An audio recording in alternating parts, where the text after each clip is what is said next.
Guys, आप सबका हमारे YouTube चैनल में मेंशन एकेडमी में मोस्ट वेलकम। दोस्तों, आई होप आप सभी लोग अच्छे होंगे और आपकी पढ़ाई भी अच्छी चल रही होगी। दोस्तों, आज हम आपको DLED प्रथम सेमेस्टर का पेपर फर्स्ट बाल विकास एवं सीखने की प्रक्रिया को डिस्कस करें, जिसमें से हमने एक चैप्टर को डिस्कस कर दिया है। चैप्टर 2 को आज हम डिस्कस करेंगे। चैप्टर 2 है बाल विकास की अवस्थाएं, इंग्लिश में इसे कहते हैं स्टेजेज ऑफ चाइल्ड डेवलपमेंट।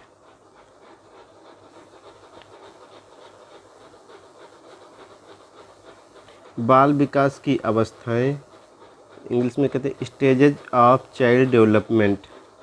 बाल विकास की अवस्थाएं निम्नलिखित हैं।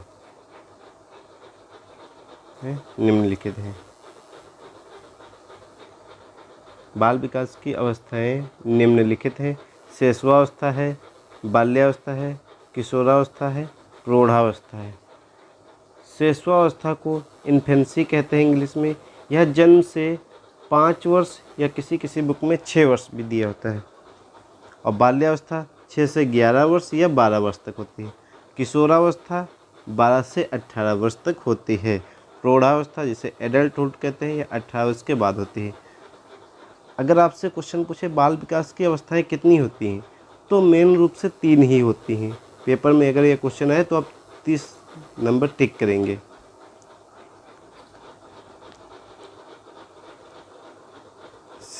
अब शैशवावस्था पहला है। शैशवावस्था किसे कहते हैं? इसे जीवन का सबसे महत्वपूर्ण काल कहा जाता है।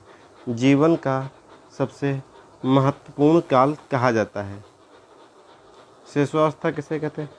साधारणतः शिशु के जन्म के बाद प्रथम 6 वर्ष तक की आयु उसकी शैशवावस्था कहलाती है, इन्फेंसी कहलाती है। कुछ मनोवैज्ञानिकों के अनुसार शैशवावस्था जन्म से लेकर 2 सप्ताह तक चलती है। जन्म से लेकर 2 सप्ताह तक चलती है। शैशवावस्था किसे कहते हैं? साधारणतः शिशु के जन्म के बाद, जब शिशु का जन्म हो जाता है उसके बाद से 6 वर्ष तक की आयु को उसे शैशवावस्था कहते हैं। कुछ मनोवैज्ञानिकों ने कहा कि शैशवावस्था जन्म से लेकर 2 सप्ताह तक होती है। हार्लॉक के अनुसार इन्होंने बताया है यह जन्म से लेकर 2 सप्ताह तक चलती है। ये इम्पोर्टेंट है हार्लॉक का कथन, इस पर आप स्टार लगा लीजिए। ये पूछा जा चुका है कि यह जन्म से लेकर 2 सप्ताह तक शैशवावस्था जन्म से लेकर 2 सप्ताह तक चलती है। किसके अनुसार है? हार्लॉक के अनुसार है।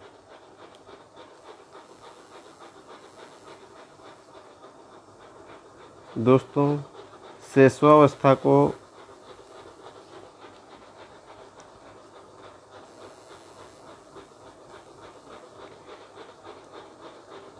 कुछ मनोवैज्ञानिकों ने परिभाषाएं दी हैं शैशवावस्था की, जो न्यूमैन के अनुसार, न्यूमैन ने एक परिभाषा दी है। इन्होंने कहा 5 वर्ष तक की अवस्था जो होती है, 5 वर्ष तक के शरीर और मस्तिष्क के लिए, बॉडी और ब्रेन के लिए बड़ी ग्रहणशील होती है। ये जितने भी मनोवैज्ञानिक के कथन, ये मोस्ट इम्पोर्टेंट है। आप लोग यहाँ पर स्टार लगा लीजिएगा, इन्हें याद जरूर कर लीजिएगा। इन्होंने कहा, न्यूमैन के अनुसार इन्होंने कहा 5 वर्ष तक की अवस्था शरीर तथा मस्तिष्क के लिए बड़ी ग्रहणशील होती है। और फ्रायड के अनुसार, फ्रायड ने कहा मनुष्य को जो कुछ भी बनना है प्रारंभ के 4-5 वर्षों में ही बन जाता है। प्रारंभ के 4-5 वर्षों में ही बन जाता है। जो कुछ बनना है वह 4-5 वर्षों में ही बन जाता है प्रारंभ के। एडलर के अनुसार शैशवावस्था द्वारा जीवन का पूरा क्रम निश्चित होता है। शैशवावस्था द्वारा जीवन का पूरा क्रम निश्चित होता है। क्रो और क्रो ने 20वीं शताब्दी को बालक की शताब्दी कहते हैं। ये क्रो और क्रो मनोवैज्ञानिक ने कहा है 20वीं शताब्दी को बालक की शताब्दी कहते हैं। मोस्ट इम्पॉर्टेंट, इस पर भी आप स्टार का चिन्ह लगा लें। जितने भी मनोवैज्ञानिक ने कथन दिए हैं ये मोस्ट इम्पॉर्टेंट है शेष अवस्था के लिए। 4 से 7 वर्ष की अवस्था को बेबी अवस्था कहते हैं। 4 से 7 वर्ष की अवस्था को बेबी अवस्था कहते हैं। शेषावस्था को निम्न नामों से जाना जाता है। शेषावस्था को निम्न नामों से जाना जाता है। इसे सीखने का आदर्श काल भी कहते हैं और इसे खिलौने की आयु भी कहा जाता है। इस अवस्था में बच्चा अतार्किक चिंतन करने लगता है। इस अवस्था में वह पूर्ण रूप से अपने माता पिता पर निर्भर रहता है। इसे जीवन का आधार भी कहा जाता है, क्योंकि शेषावस्था को आधार कहा जाता है, जीवन का आधार कहा जाता है। इसके बाद हम पढ़ेंगे शेषावस्था की विशेषताएं। शेषावस्था की प्रमुख विशेषताएं। Chief characteristics of infancy. सर्वांगीण विकास की दृष्टि से शेषावस्था की प्रमुख विशेषताएं निम्नलिखित हैं। शारीरिक विकास की तीव्रता। सबसे पहली विशेषता है शारीरिक विकास की तीव्रता। बालक के जीवन के प्रथम 3 वर्षों में शारीरिक रूप से तीव्र गति से होता है। तीव्र गति से होता है। लंबाई तथा भार में तीव्र वृद्धि होती है। शरीर के अन्य अंगों व मांसपेशियों का भी विकास तीव्र गति से होता है। विकास तीव्र गति से होता है। शारीरिक विकास की तीव्रता। बालक के जीवन के प्रथम 3 वर्षों में शारीरिक विकास तीव्र गति से होता है। लंबाई तथा भार में तीव्र वृद्धि होती है। शरीर के अन्य अंगों व मांसपेशियों का भी विकास तीव्र गति से होता है। दूसरा पॉइंट है अपरिपक्वता, जिसे इमेच्योरिटी कहते हैं। इमेच्योरिटी किसे कहते हैं? इस अवस्था में सिर्फ शारीरिक तथा बौद्धिक रूप से अपरिपक्व रहता है। अपरिपक्व मतलब होता है वह बौद्धिक रूप से कुछ सोच समझने क्या सही है क्या गलत है। अपरिपक्व रहता है मतलब उसके अंदर मैच्योरिटी नहीं आती है कि क्या सही है क्या गलत है। स्वाभाविक रूप से वह धीरे धीरे पालन पोषण द्वारा परिपक्व होता है। धीरे धीरे जब उसका पालन पोषण होता है, बड़ा होता है, जब वो बाल्यावस्था और किशोरावस्था में आ जाता है तब वह परिपक्व होने लगता है कि उसे क्या करना चाहिए क्या नहीं। वह तार्किक चिंतन भी करने लगता है और इस अवस्था में वह अतार्किक चिंतन करता है। शेषावस्था में बच्चा अतार्किक चिंतन करता है। तीसरा पॉइंट है मानसिक क्षमताओं में तीव्रता। मानसिक क्षमताओं में तीव्रता। शेषावस्था में शिशु की मानसिक क्षमताएं जैसे ध्यान, स्मरण, कल्पना, संवेदना आदि के विकास में तीव्रता रहती है। आदि के विकास में तीव्रता रहती है। गुड एनफ के अनुसार व्यक्ति का जितना भी मानसिक विकास होता है उसका आधा 3 वर्ष की आयु तक हो जाता है। गुड एनफ एक मनोवैज्ञानिक थे, उनको कहना है कि व्यक्ति का जितना भी मानसिक विकास हो उसका आधा मतलब 50% 3 वर्ष की आयु तक ही हो जाता है। इनका ये मानना है। सीखने में तीव्रता। चौथा पॉइंट है सीखने में तीव्रता। शिशु के सीखने की गति अत्यंत तीव्र होती है क्योंकि इस अवस्था में बच्चे में किसी प्रकार का मतलब टेंशन नहीं रहती कि हमें ये काम करना है। उसे जो भी सिखाया जाएगा वो तुरंत सीख लेता, उसे बार बार दोहराने लगता है।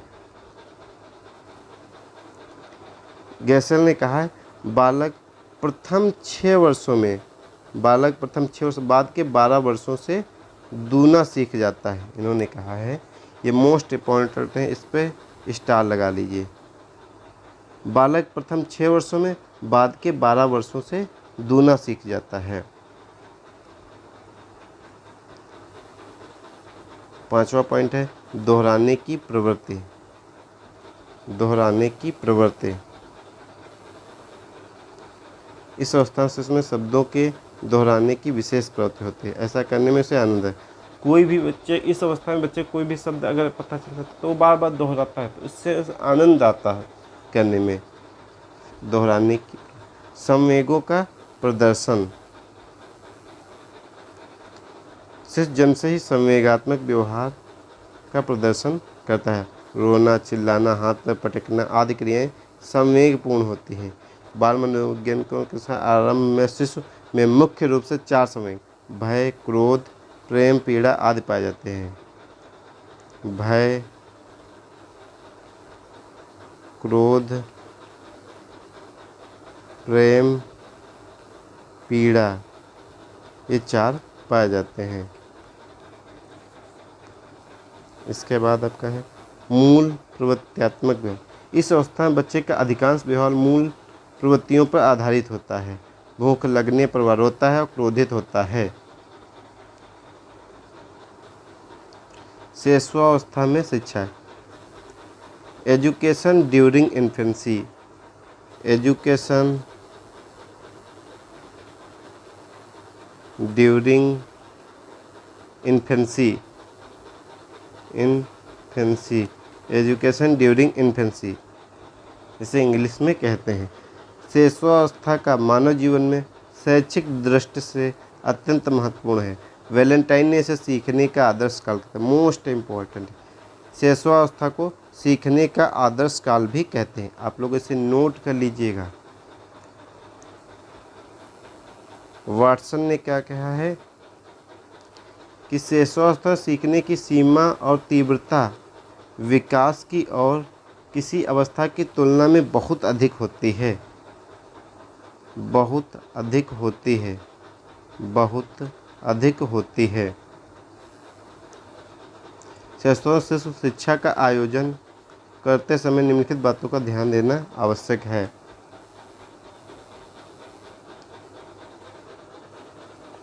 पालन पोषण, अनुकूल वातावरण, वात्सल्य व्यवहार, उत्तम आदतों का निर्माण, मानसिक क्रियाओं के अवसर, जिज्ञासा के संतुष्ट करके सीखने की महत्ता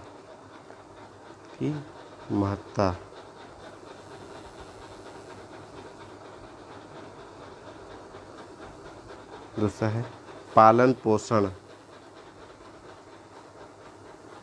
पालन पोषण शैशवावस्था में शारीरिक विकास का भावी जीवन के लिए बड़ा महत्व है। शारीरिक और मानसिक विकास के लिए पौष्टिक एवं संतुलित भोजन परम आवश्यक है। अगर बालक को संतुलित और पौष्टिक भोजन मिलता है तो स्वस्थ मस्तिष्क उसका होता है, वह उसका जो बॉडी होती है वो स्वस्थ होती है, जिससे वह कोई भी काम करने में उसका मन लगता है, कोई भी परेशानी नहीं होती उसका। अगर हमें पौष्टिक भोजन नहीं मिलता है तो उतना माइंड हमारा शार्प नहीं चल पाता है। जो सोचने समझने की क्षमता होती है इतनी स्ट्रांग नहीं हो पाती है। अनुकूल वातावरण, शांत और स्वस्थ वातावरण में ही बालक का बहुमुखी विकास हो जाता है। बालक का बहुमुखी विकास हो जाता है, अतः घर और विद्यालय के वातावरण का अनुकूल होना चाहिए। वात्सल्य पूर्ण व्यवहार शैशवावस्था जीवन की महत्वपूर्ण अवस्था है। शिशुओं को बात बात पर डांटना पीटना नहीं चाहिए और उनकी आवश्यकताओं को अवहेलना नहीं करनी चाहिए। उत्तम आदतों का निर्माण शिशु में यथासंभव किसी अच्छी आदतें डालने का प्रयास करना चाहिए। अध्यापकों को चाहिए कि शिशु को बड़ों का आदर करना, गुरुजनों की आज्ञा मानना, समय पर काम करना, अच्छी बातों के साथ, यही अच्छी आदतें ही भावी जीवन का निर्माण करती हैं। दोस्तों, अगर बालों को आप अच्छी आदतें सिखाएंगे तो वो अच्छे से, शुरू में बालक एक कोरी तख्ती के समान होता है। जन्म के समय बालक जन्म के बाद कोरी तख्ती से उसे जो कुछ भी सिखाया जाएगा वो वही सीखता है। अगर इस बच्चे को हम चीन में डाल दें तो यह बच्चा इंग्लिश में बोलते, फिर इसको अगर लाया जाएगा 6-7 साल 10 साल बाद तो ये चीन इंग्लिश टोटल बोले। तो ये बिल्कुल सादी प्लेट के टाइप, सादी एक दत्ती टाइप में होता है। इसे जो कुछ हम सीखेंगे वही ये भरते हैं, उसी से उसके मस्तिष्क में आदतों का निर्माण होता चला जाएगा।